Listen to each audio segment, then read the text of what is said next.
Hi, my name is Rita Olison, and I live at 1363 Abington Place in North Tonawanda, New York. I was married to Neil Solison for 40 years, and he was a wonderful engineer and physicist, and we had a wonderful life until he passed away. I remember him telling us about all the different lives they saved in Denmark during the war. He was a Navy man during the war. And then when the Germans came in, there was no more Navy, there was nothing. So he went back to college and got 2 degrees instead. And he was wonderful. And where were you originally from? And describe how you ended up at a camp. Oh yeah, well, we were all born in Russia. Well, at that time it wasn't Russia. At that time it was Russia, not Ukraine. And then when they found out that my father worked for the government, he was in charge of the tobacco industry in Russia. He was not a politician, nothing. He just a bureaucrat. Mm-hmm. He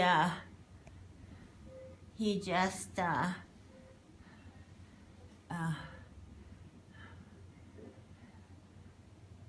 my father was a fantastic human being. He was 6'6.5". And if we saw him, you know, he was always one head above everyone else. And what was his name? Alexander. And his last name? Semenov. How do you spell that? Semyonov. It's Semenew. His whole family was killed during the war. And what happened to him, and then what happened to you? We were all staying at my aunt's, my mother's sister's small house in the country, trying to escape the fighting in Russia. And what happened was that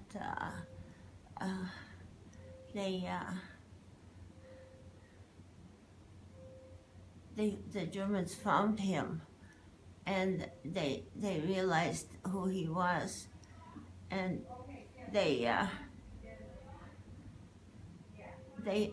lined him against the wall. I remember that. I was 5 years old, and shot him. Then they took him away, I don't know where. And after that, the Germans came.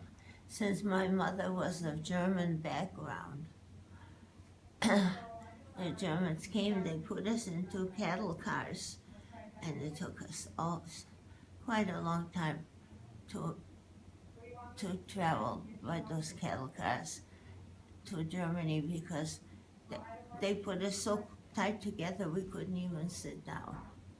We're just like this, you know. Mm-hmm. And what happened then, we got to a place that's called Halle.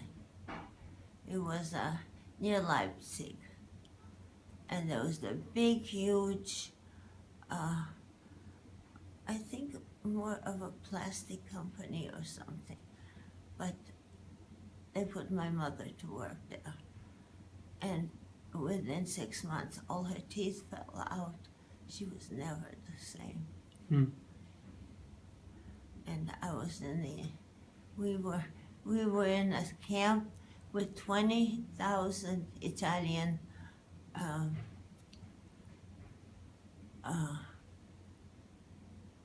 soldiers. And they were starving so bad that even though I got that bowl of soup, which I couldn't stand, I would put it outside my window and it would be gone in 2 seconds flat. So somebody else would pick it up and eat it. And they put us into those, into those places, into Halle, and we were there for 4 years, could never get out until after the war was over. What was the name of the camp? Halle, Halle. yeah, Halle. Okay. And it's funny, I remember all those things. Tell me about your husband. You said he was in the underground in Denmark? In Denmark, yes. Okay. He was, and he, every night they used to put a whole boat of Jewish people into the boat and ferry them out to Sweden to keep them from getting killed, because Sweden and Germany were very friendly. But that's why my husband, he was so proud that he had saved so many people. He could talk by the hour, I'm telling you. He was such a storyteller. Was he? Oh, yeah.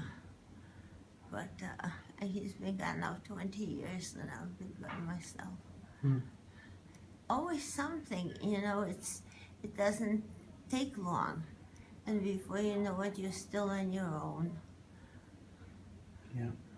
Well, thank you for telling your story. I appreciate it. Oh, you're welcome. That's nothing new. I've been telling that story for quite a while now.